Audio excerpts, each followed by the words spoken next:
Hello and welcome. You're watching Beyond World is One. My name is Mohammed Saleh, and let's start this broadcast by taking a quick look at what is making headlines at this hour.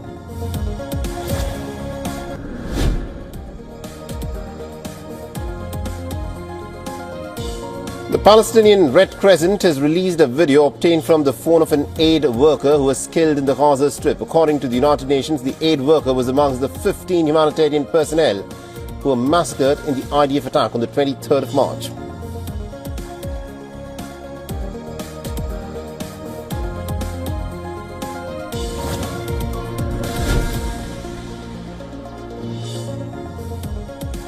Russia accuses Ukraine of targeting its energy infrastructure. The Russian Defense Ministry says that the Ukrainian armed forces attacked Russian energy facilities 14 times in a span of just 24 hours.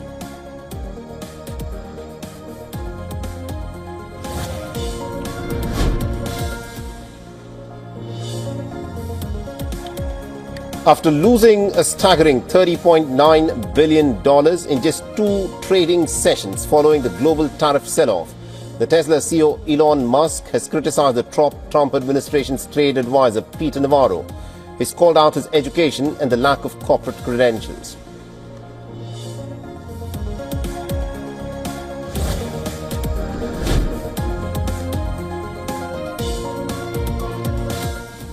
The Indian Prime Minister and the Sri Lankan President signed the first defence cooperation deal. The two sides inked a pact to develop Trincomalee as an energy hub.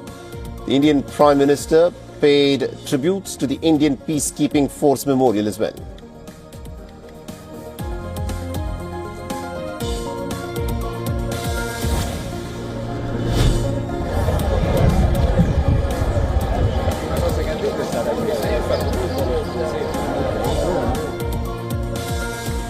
And thousands gather in Rome to demonstrate against the European rearmament plan at an election call by former Italian Prime Minister and five-star movement leader Giuseppe Conte.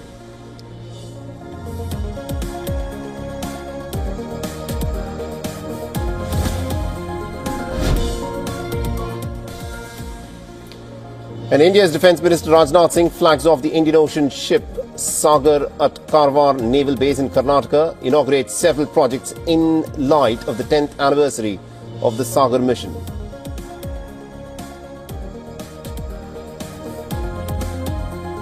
We do begin tonight with U.S. markets in a free fall today for a second day in a row after President Trump's sweeping new tariffs. The Dow dropping more than 2,000 points today, only the fourth time in history we've seen this, falling 5.5% today alone, plunging close to 4,000 points in 2 days. The S&P 500 closing down nearly 6% today, and the Nasdaq down nearly 6% as well. Tonight, China now retaliating with a 34% tariff on all U.S. goods sold in China. Tonight, you will hear from American farmers very worried about this, along with American families concerned over higher prices now. And just before the markets closed today, President Trump in Florida today posting only the weak will fail. Democratic leaders asking why the president was golfing as the markets plunged for a second day in a row. So where does this go from here, and how much will the average American family likely pay in higher prices? ABC's Whit Johnson leading us off tonight. He's on Wall Street. Tonight, the stock market in free fall after President Trump's sweeping tariffs. Today, the Dow losing more than 2,000 points in a single day. Only the fourth time in history this has happened. The other 3 times also all under President Trump during the pandemic. Tonight, millions of Americans are worried about rising prices and their shrinking 401ks. This snapshot of the Dow since President Trump's inauguration in January, a racing gain since he took office. The Dow down more than 14% since its record high, putting it into correction territory. And this is the tech-heavy Nasdaq during that same time, now officially in bear market territory, meaning it's lost more than 20% since its recent high. And this is the S&P 500 during the new administration, losing $5 trillion in just the past 2 days. Democratic leaders criticizing Trump for golfing today in Florida as markets plunged. Late today, President Trump standing firm, saying only the weak will fail. And tonight, China now firing back, saying they will now slap a 34% retaliatory tariff on U.S. goods coming into China. China banning 11 American companies and halting chicken imports from 5 of the largest agricultural exporters in the U.S. China is the 3rd largest importer for U.S. agricultural products. American farmers are now bracing. Louise and Vance Emke have been farming in western Kansas for over 50 years, worried not only for themselves, but for the entire farming community. It isn't just us, it's the people who sell the equipment.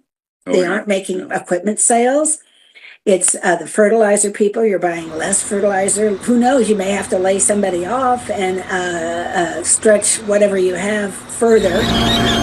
And it's not just farming, it's electronics. Japanese gaming giant Nintendo now delaying the pre-orders of its highly anticipated Switch 2 console to assess the potential impact of tariffs and evolving market conditions.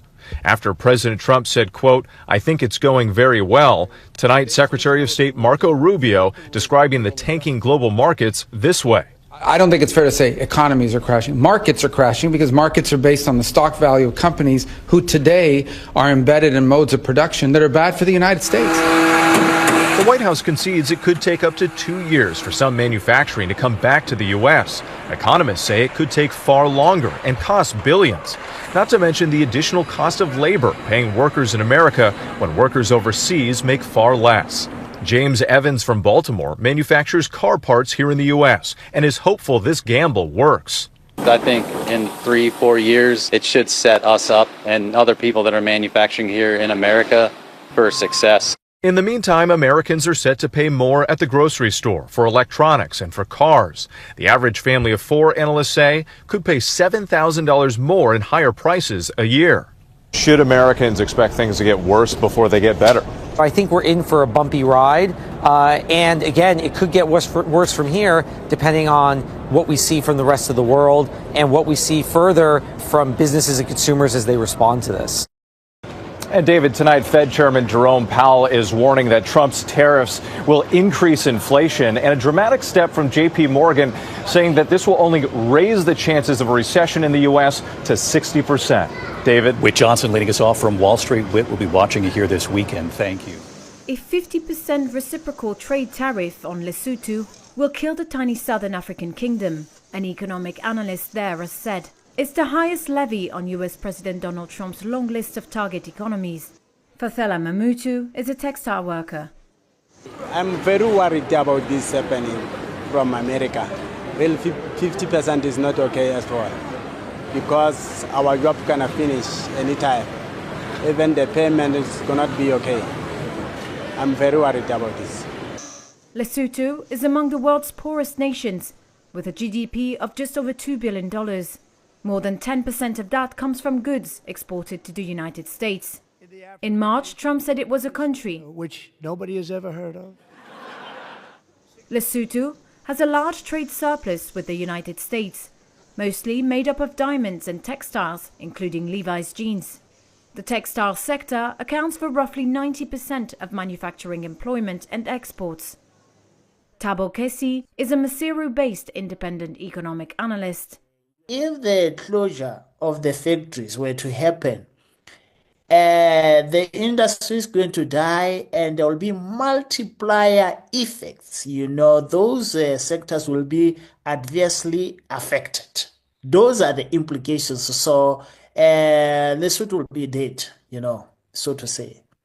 On Wednesday, Trump said the reciprocal tariffs were a response to duties and other non-tariff barriers put on U.S. goods. The U.S. administration says Lesotho charges 99% tariffs on American products. The Supreme Court will allow the Trump administration to go ahead with cuts to hundreds of millions of dollars in teacher training grant money. California is leading an ongoing lawsuit with 7 other Democratic-led states challenging the cuts. The Trump administration argues the grants are diversity, equity, and inclusion initiatives. President Trump has signed an executive order calling for the dismantling of the education department. The American customs agents began collecting President Donald Trump's unilateral 10% tariff on all imports from many countries starting today. So as Trump's tariffs take effect, his aide, Elon Musk, reportedly has got into a heated argument with Trump's trade advisor, Peter Navarro. An Axios report says that Musk has blasted Navarro, calling out his education and lack of corporate credentials. This development comes after Trump's sweeping tariffs backed by Navarro cost Elon Musk $18 billion in just 2 trading sessions limited to his Tesla stock alone. Now, the higher levies on goods from 5 larger trading partners are due to start from next week. China has already issued a response to Trump's tariffs by imposing a 34% tax on all US imports next week. Now, Beijing has said, and I quote, it has said that it will sue the United States and the World Trade Organization and will restrict exports of rare earth elements used in high-end medical and electronics technology. The tariffs that take effect from Thursday match the rate that Donald Trump has imposed on Chinese products flowing into the US state.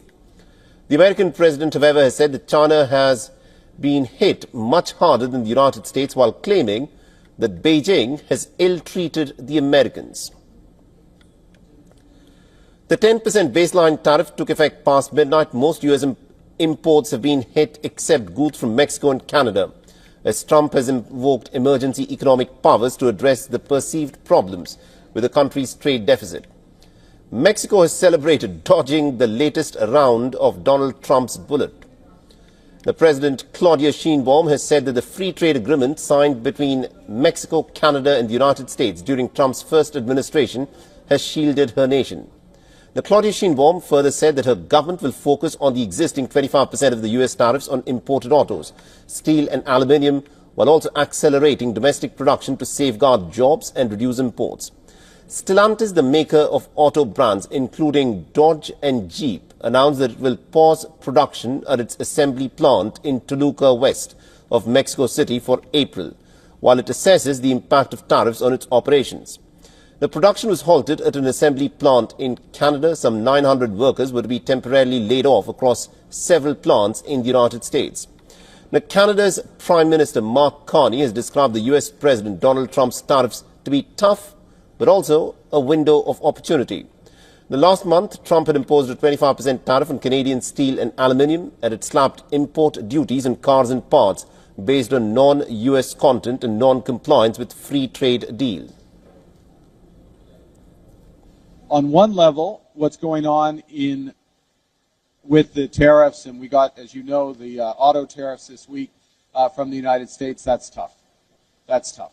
But this is an enormous opportunity for this company, for this country, and I think ultimately for America. From the 9th of April, around 60 trading partners, including the European Union, Japan and China, will face even higher rates tailored for each economy.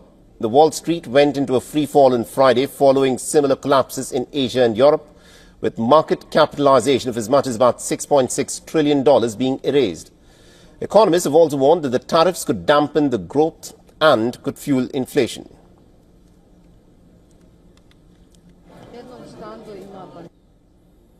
I earlier spoke with Ms. Elizabeth Loris, who is a non-resident senior fellow at the Atlantic Council's Indo-Pacific Security Initiative. Listen to what she had to say. He anticipated such fallout from the imposition of the tariffs. His goal is to bring manufacturing back to the United States by making imports expensive for Americans to buy. What he's also trying to do is trying to prevent China from merely moving a lot of its manufacturing plants to other low labor countries and then exporting to the United States, but still reaping the benefit of all those exports. And so in a very larger picture, this does come into like a great, power competition. As British car manufacturers face the impact of US tariffs, Jaguar Land Rover has announced it's pausing shipments to America. It's a move that sparked concern among its workers. This plant in Solihull employs around 10,000 people. Richard worked for the company for over 30 years. An awful lot of their trade is with America. There are going to be a lot of jobs lost if they don't get it sorted. What do you think the British government should do? I think they're playing it right. They should kind of play it cool, if you like, and just see if they can get a trade deal. Because I think a tit for tat is just going to do nobody any good at all. In a town with car making in its DNA, people fear the worst, as the Institute for Public Policy Research warns 25,000 jobs could be at risk across the sector. If something went that's such large in the community, would be devastating to people. It really would. If you wipe that off the landscape, what the chunk of people that will not only work there, but the families that have now not got income. And what do you think would be the impact on the town and surrounding areas? Well, we could see more shops close. People won't have so much money in their pockets. In places like here in Solihull, businesses rely on the custom of people who work at the car plant and in the automotive supply chain. If those jobs are at risk or even perceived to be at risk, that's a worry for everyone. Look out, here we go. American vehicles circle the market square. The man running them can see his takings grinding to a halt. People they're going to cut back, aren't they? They're not going to. They're going to watch the pennies, which we all do anyway. So they will. Yes, it will have a knock-on effect. What do you think the UK government should be doing now? I would monitor it to start with to see how things start to go and what effect it's going to have on the economy. Then, if it's going to be devastating effects, then they need to put something in place. For any business that exports to America, there's now uncertainty. When I first saw that it was going to be 10% tariffs, I felt a little bit like, well, that could be worse. It's wrong that we're not standing up to him and that we're not calling him out, but also I don't want the economic situation to get any worse, and I understand that's the situation that everyone is trying to balance. But with the higher 25% tariff, it's the car industry being hit hardest. Jaguar Land Rover described its decision to pause shipments to the States as a short-term decision. But it's the longer-term impact of these tariffs that people here fear. Becky Johnson, Sky News, Solihull. My fellow Singaporeans, I've said before that the world is changing in ways that will disadvantage small open economies like Singapore.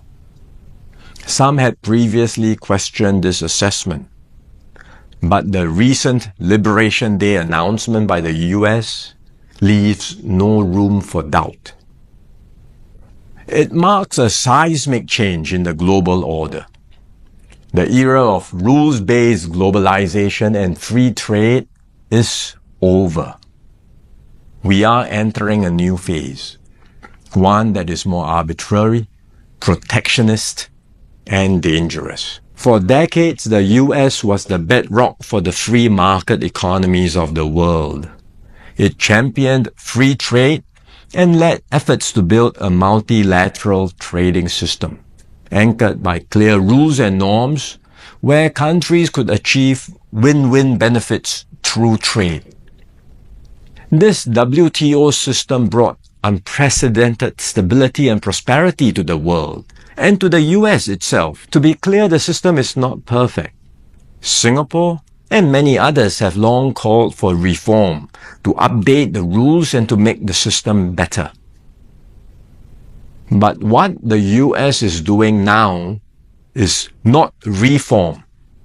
It is abandoning the entire system it had created. Its new approach of reciprocal tariffs, country by country, is a complete rejection of the WTO framework. The US has placed Singapore in the lowest base tier with a tariff of 10%. So the direct impact on us may be limited for now, but there are wider and more profound consequences. If other countries adopt the same approach as the US, abandoning the WTO and trading only on their own preferred terms, country by country, it will spell trouble for all nations, especially small ones like Singapore. We risk being squeezed out, marginalized, and left behind. We can also expect a strong global response to America's tariffs. Singapore has decided not to impose retaliatory tariffs, but other countries may not exercise the same restraint. The likelihood of a full-blown global trade war is growing. The impact of the higher tariffs, plus the uncertainty of what other countries may do next, will weigh heavily on the global economy. International trade and investments will suffer, and global growth will slow.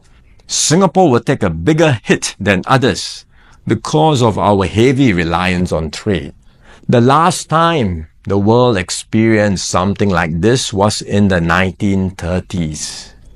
trade wars escalated into armed conflict and eventually the Second World War.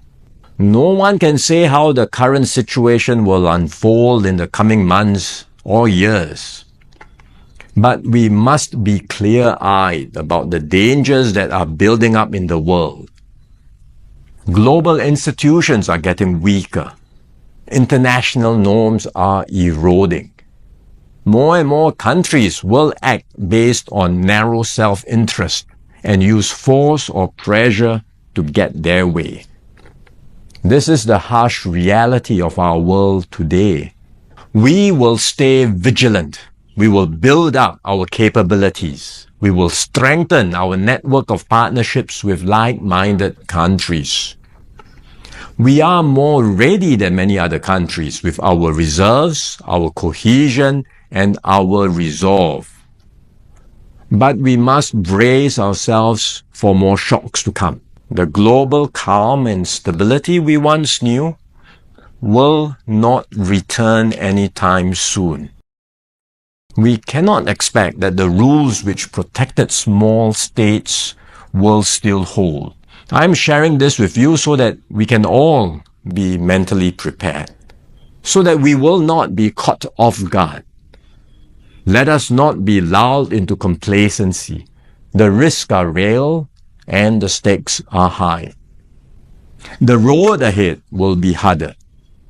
But if we stay resolute and united, Singapore will continue to hold its own in this troubled world. Amidst the possibility of an attack by the United States and the State of Israel, Iran is getting ready with more Ghadir radars. The build-up in West Asia has swelled, and it comes after satellite images of US stationing 6 B-2 nuclear bombers at Diego Garcia have appeared. All this is the Israeli Prime Minister Netanyahu is set to meet with President Donald Trump on Monday. And our next report gets you the latest in terms of what is happening in West Asia.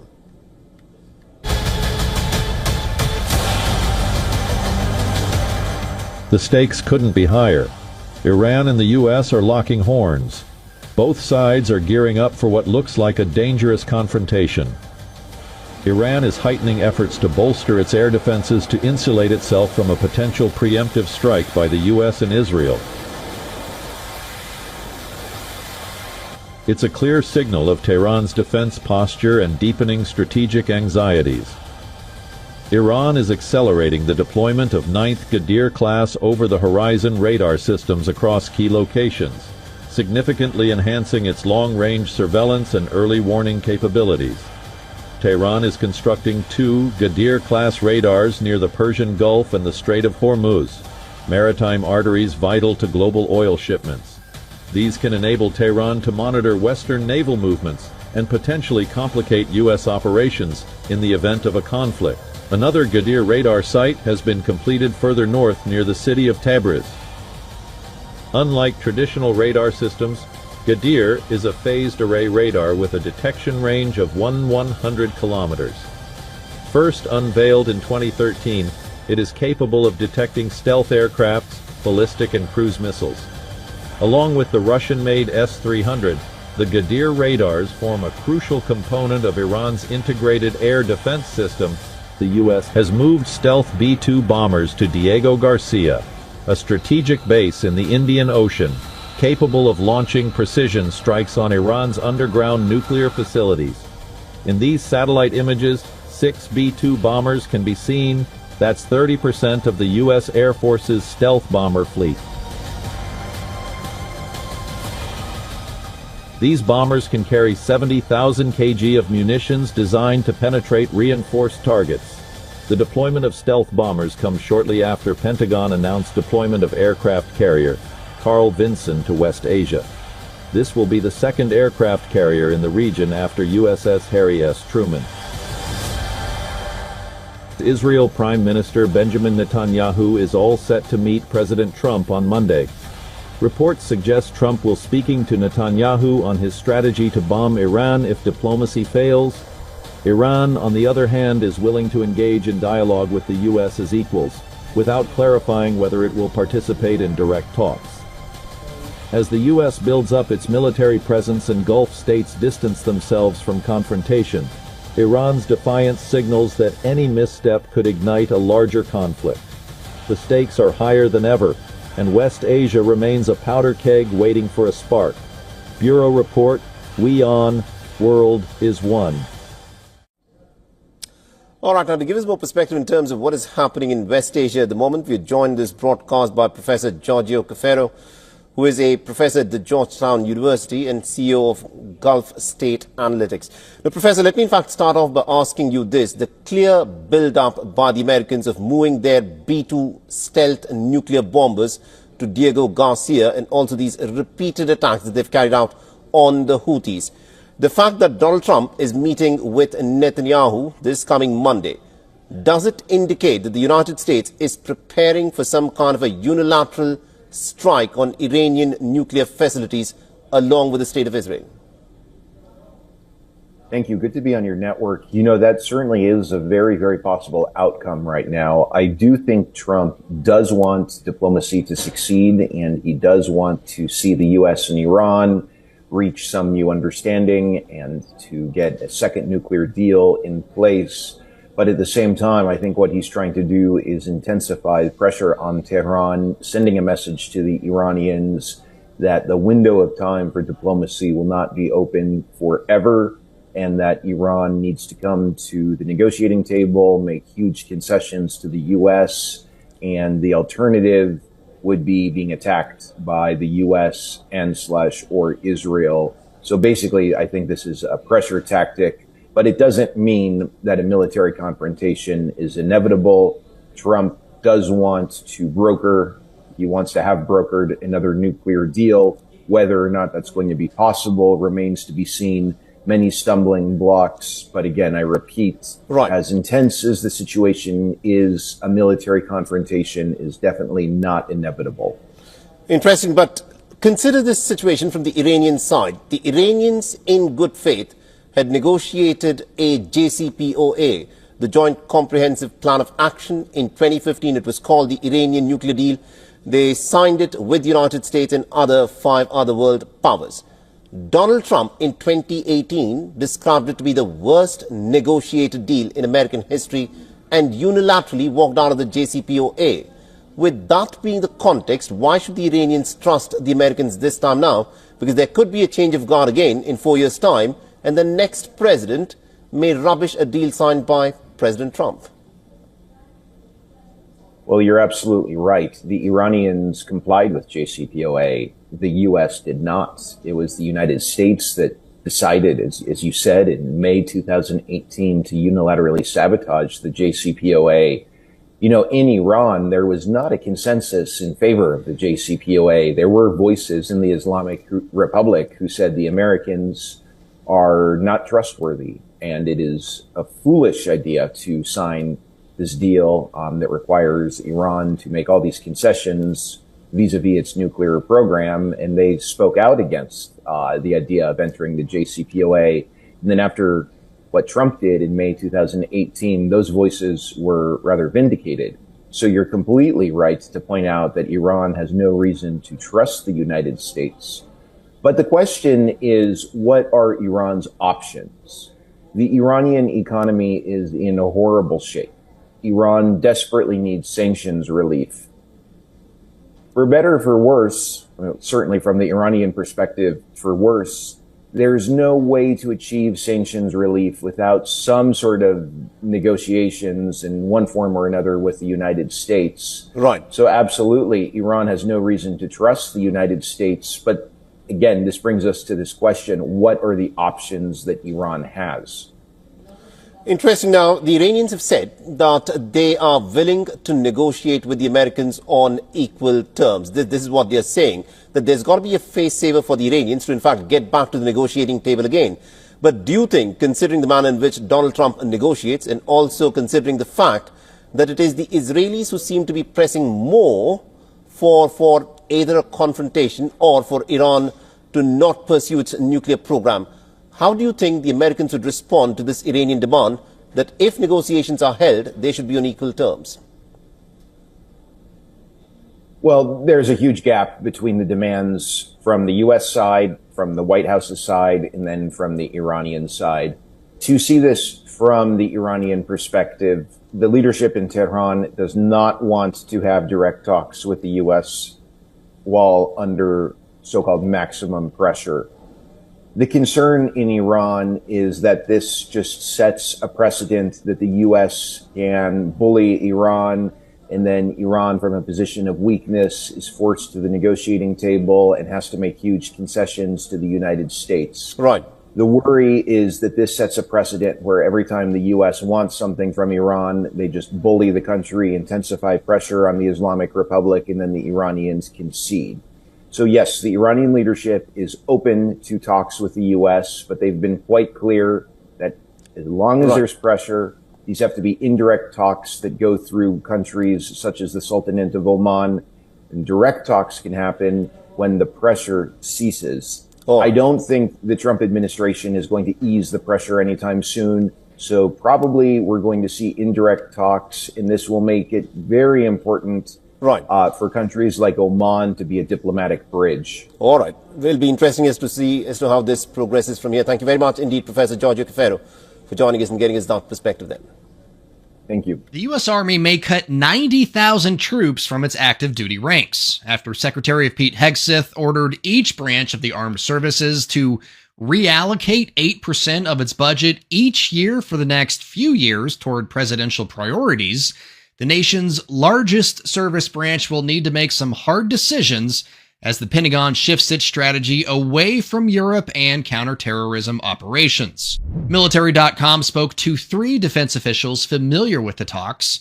Those anonymous sources say Army planners are holding confidential meetings to talk about reducing the force to between 360,000 and 420,000 troops, down from its current status of around 450,000 troops. The cuts would be the largest force reduction in years. The motivation behind them is to make the Army a more lean, agile, and specialized unit for future warfare. There's no word on whether cuts to the National Guard or Army Reserves are also being discussed. Like we said earlier, all of this is happening after Secretary of Defense Pete Hegseth ordered the Pentagon to draw up a plan to free up 8% of its total budget for other programs deemed presidential priorities. Army officials say where the Trump administration wants to cut spending, things like DEI and climate change initiatives, will not be enough to get them to that 8% threshold. They say the only way to reduce the budget that much is likely going to come by reducing enlistment numbers. The Army is stretched thin across the globe right now, from counterterrorism operations in Africa to helping bolster NATO's eastern front line. Critics of the proposed cuts say not only could they hurt mission readiness and effectiveness, but they might also push away talented recruits. The Army just reached its highest recruiting levels in 15 years, and some officials warn a major reduction in service members could hurt an already difficult recruiting environment when it just seemed to be hitting its stride.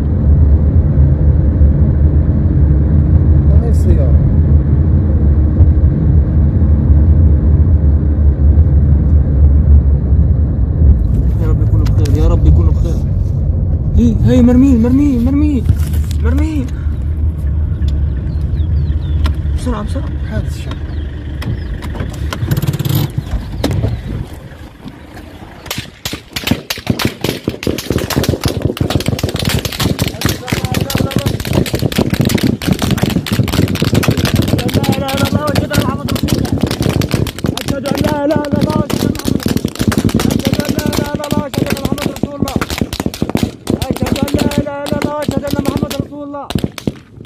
أشهد أن لا إله إلا الله أشهد أن محمد رسول الله أشهد أن لا إله إلا الله أشهد أن محمد رسول الله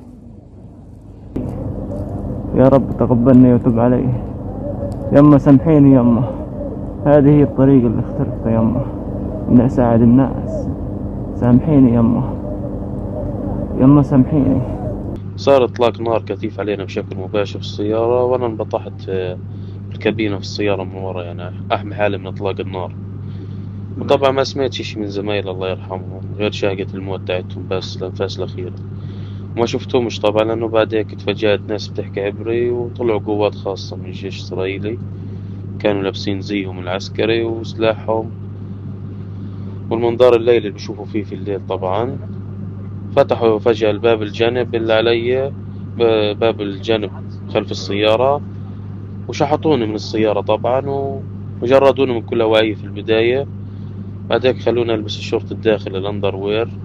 الجيش كان منتشر في كل المنطقة اللي احنا فيه قوات خاصة. كنت شايفهم بعينك؟ لا ما كنت شايفهم أنا قاعد ورا في السيارة يعني ما كنت شايفهم. ما كان دبابات لا ما كانش في شيء. فجأة بنقول لك صار إطلاق نار علينا بشكل مباشر مع كمية إطلاق النار هذه اللي صارت كثيفة علينا على السيارة.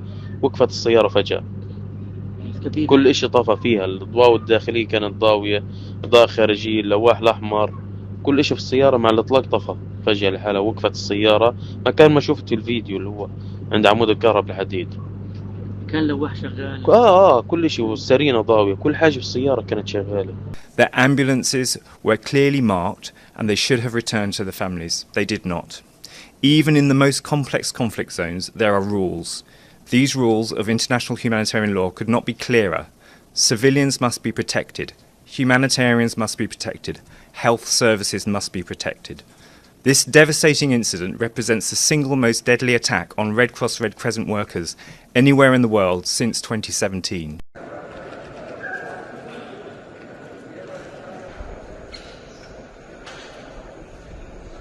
Reconocer estas buenas prácticas del pueblo salvadoreño con el fin de combatir la delincuencia y con el fin de devolverle a todos los ciudadanos sus derechos, sus garantías.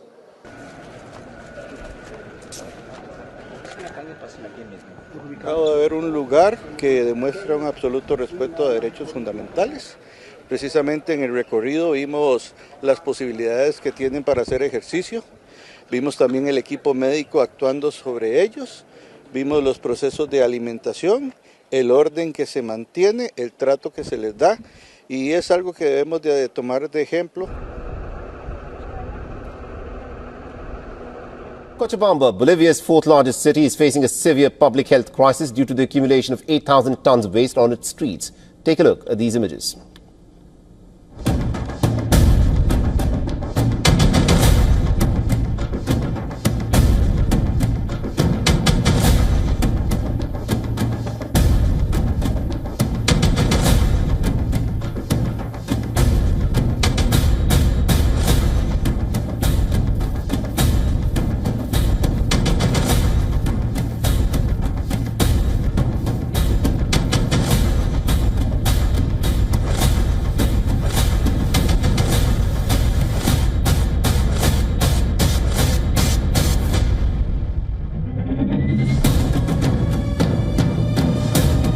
Japan has issued a warning of a potential mega quake off its Pacific coast.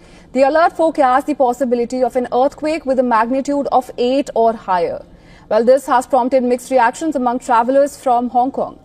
Some of the travelers decided to cancel their trips, while the others are proceeding with extra caution. Well, despite this, tour operators report no immediate decline in bookings to the country. The warning has sparked concerns among insurance experts who are urging travelers to ensure that they are properly covered.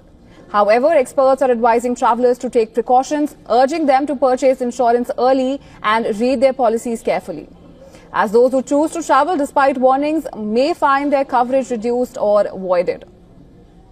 A strong earthquake measuring 6.0 on the Richter scale struck Japan's Kyushu region on Wednesday at 7:34 p.m. IST, according to the National Center for Seismology, NCS. The earthquake occurred at a depth of 30 kilometers, with its epicenter recorded at latitude 31.09 north and longitude 131.47 east. The NCS confirmed the details in a post on X. There have been no immediate reports of casualties or significant damage. Authorities are closely monitoring the situation. Japan, located on the Pacific Ring of Fire, frequently experiences seismic activity due to its position along multiple tectonic plate boundaries. Residents in affected areas are advised to remain cautious and follow safety instructions issued by local authorities. Earlier, a new government report warned that if a massive earthquake strikes the Nankai Tro, it could be catastrophic. Up to 300,000 people could die. 1.23 million people could be forced to evacuate. Economic losses could hit $1.81 trillion, nearly half of Japan's GDP. If the quake hits at night in winter, the death toll could be even higher due to tsunamis and building collapses. Last year, Japan issued its first ever megaquake advisory, warning of a relatively higher chance of a magnitude 9 earthquake in the Nankai Tro.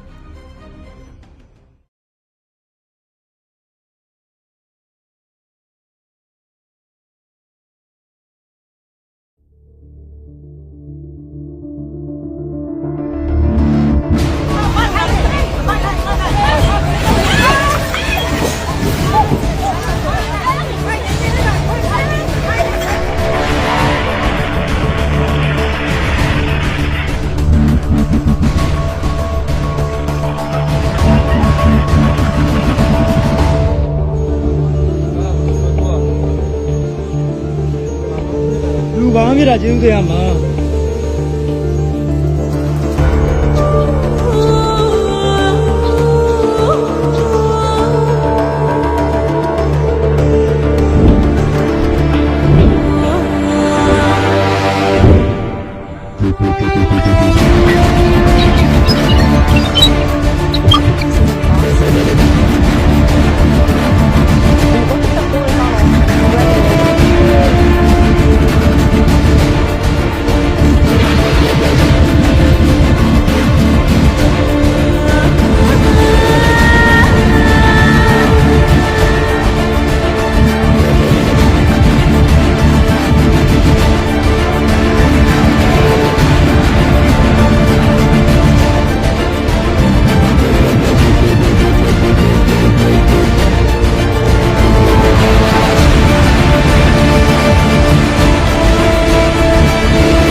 This mud, broken trees, and debris came crashing down the hillside late Tuesday evening.